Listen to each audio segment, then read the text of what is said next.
Mountain Blade Bannerlord is back, and similar to Tetris, this game refuses to die. I am a big fan of Bannerlord. I've been playing the game since the very first day the beta came out, and we've just received a huge mega patch, which includes so many features. In my opinion, it takes the game closer into feeling like a complete game. In this video, I am going to share with you the most important additions to Mountain Blade Bannerlord. If you like me covering some of my most favorite games, let me know by liking the video or subscribing. It's free, doesn't cost anything, and it helps me find my audience. Also, leave a comment down below for the matrix we call algorithm. So let's start with the basics. Mountain Blade Bannerlord has a serious problem for me. The mid and the late game was extremely boring. That's why everybody, including myself, were using a mode called Diplomacy, which was adding a lot of alliances, politics, and the game felt much more alive. But if I told you Diplomacy is actually introduced in this patch into the game, and in my humble opinion, it's better than the mode that we had before. With this new Diplomacy feature into Mountain Blade Bannerlord, you will be able to do so many features. For instance, you are able to make alliances with lords or different kingdoms. Have in mind, the alliances take around 84 days, that's like 1 or 2 years in Bannerlord. I could be wrong, let me know about that. You will have other kingdoms with improved AI, going into war, sending messages to you, paying for peace, so you can actually have treaties, have tributes, aka people pay you not to harm them anymore. Maybe you want to play like a bandit or you want to be a tyrant. The options for this are amazing, and this is such an upgrade again from the mode Diplomacy. I am so happy we're getting this into the base game, finally adding this amazing feature into the game. We also got new weapons, which is slings, essentially they are ranged weapons that count as throwable, and you can use them with shields as well. From the little bit that I've played, they only spawn on low level enemies, so you are not going to use those super late and do some crazy David versus Goliath type of shit. It's very basic weapon, it's new, and I think it adds much more needed diversity when it comes to weapons. I wish they will add way more weapons like this and expand more into it. We can only ask this much. You will have 3 different types of ammos, so again, a nice and small welcome to the game that refreshes at least the very start of it. Get ready guys, we have stealth mechanics. From Tailwords actually introduced into this patch stealth mechanics. And when I say stealth, I don't mean some janky build where you try to take out your enemies without them noticing you. No, we actually got crouching into the game, the ability to actually shoot arrows or attack during crouching. We have backstab attacks, the ability to hide inside bushes, inside objects. There has been many new sceneries for prison breaks. Now prison break is essentially you trying to hide around or sneak through the exit, and you can also take out enemies. Bandit hideouts, which I'm going to cover later, have got lots of new features. One of them is the ability to choose to do a stealth mission to call reinforcements while sneaking into their camp. I'm gonna speak about that later. We can finally disguise ourselves into towns and cities. We can do so much more, and again the stealth mechanic is way more better than you think because it opens the toolkit when it comes to animations, which again I'm gonna cover this later on. Let's speak about the bandit hideouts. I always found that they were kinda lacking in the vanilla game. That's why I was using 10 different modes to overhaul them. You are going to be able to attack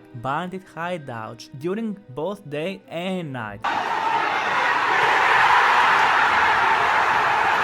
That's correct. If you choose to attack during the day, you're gonna have stealth penalties, aka you will have to force your way through. Have in mind we've got a bunch of new sceneries when it comes to hideouts, and we also have the choice between sending 20 troops or over 50, so prepare yourself to have some crazy big fights in bandit hideouts. If you choose to attack during the night, you have the option to go on a stealth mission, and there is a bunch of different scenes playing playing for different events, so the Hideouts have completely got an overhaul which was much needed in my opinion. Have in mind the nearby settlements now, if you choose to control them and increase their security, will actively chase bandits if you want them to, and I'm gonna speak about the AI improvement later on. So again, when it comes to bandits, when it comes to hideouts, we've got many good things going on. Now let's speak about the better combat AI. You know how broken the AI is in Mount and Blade Bannerlord? They are fixing that, they are fixing the sieges, the battles. There are so many things to cover. I'm gonna cover the most important ones. First of all, spikes and spears will actually feel like spikes and spears. If you have units in formation using pikes against cavalry, you will actually see them doing some damage to the cavalry, similar to how things played back in the good days. So pikes are back. There is better movement when it comes to unit placement for sieges. For example, archers will take cover, mounted archers and cavalry will not derp around and do random zigzags. Infantry and archers will have better formation, and overall the combat AI has improved a lot. You will have to do less chasing and more strategic fighting now. We also got new environment and a bunch of additions when it comes to graphics, over 7 different environments, so you will get new terrains when it comes to battles, to events like prison breaks. We also got better graphics when it comes to some effects, sun glare or maybe mist, rain, so we're getting better options for that, much more performance friendly and way better optimized. Speaking of new environments, we also received finally random events. If you're someone like me who played Mount and Blade Warband, you know, back when I was young and beautiful, Mount and Blade Warband felt like an RPG because it had many things that Bannerlord doesn't. You had the ability to forge your own banners, but it also had random events like bandits attacking you on alleyways, or random fights happening in taverns, or when it comes to castles and sieges. We've got over 100 of those random events actually happening, and it is such a fantastic addition. I wish we had this before, but I'm very happy because again, the game turns more and more into a better sandbox RPG.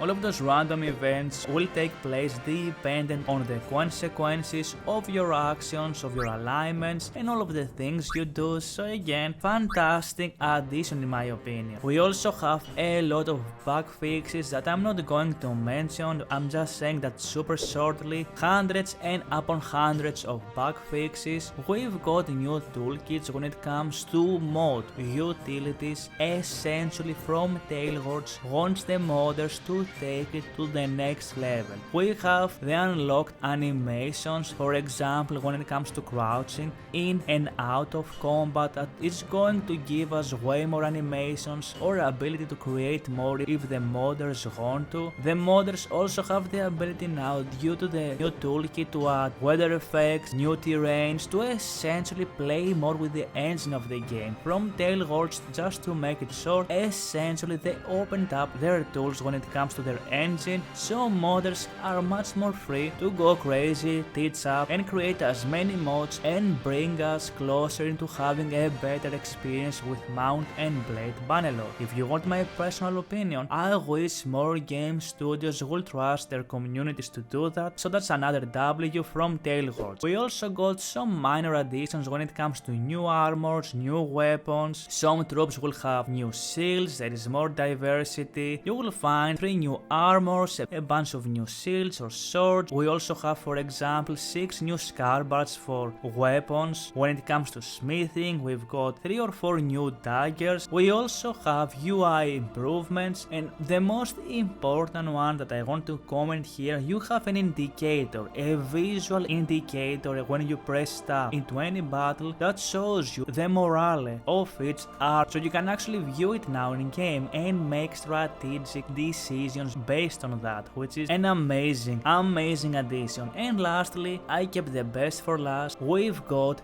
Deserters, which is going to be a new troop that you will find traveling around and wandering in the world. Deserters appear during war times, and they are deserters, soldiers who live from big armies and create their own. Those armies will have way higher rank when it comes to troops, to armors and weapons, so you will be able to fight them similar to bandits, so it's a nice extra challenge if you want to fight something much more spicy than your average bandits, and it adds so much more to the immersion because the world becomes way more dangerous with these Desterters coming on. I wish again we had that way before. And the best news, guys, is that if you're playing from console, you have the ability again to experience all of this without adding any mods. I only wanted to mention the most important stuff we've got from this huge patch. Have in mind we are getting a DLC coming soon, so from Tailwords they are actually cooking. Are you excited about this new patch? Are you playing Mountain Blade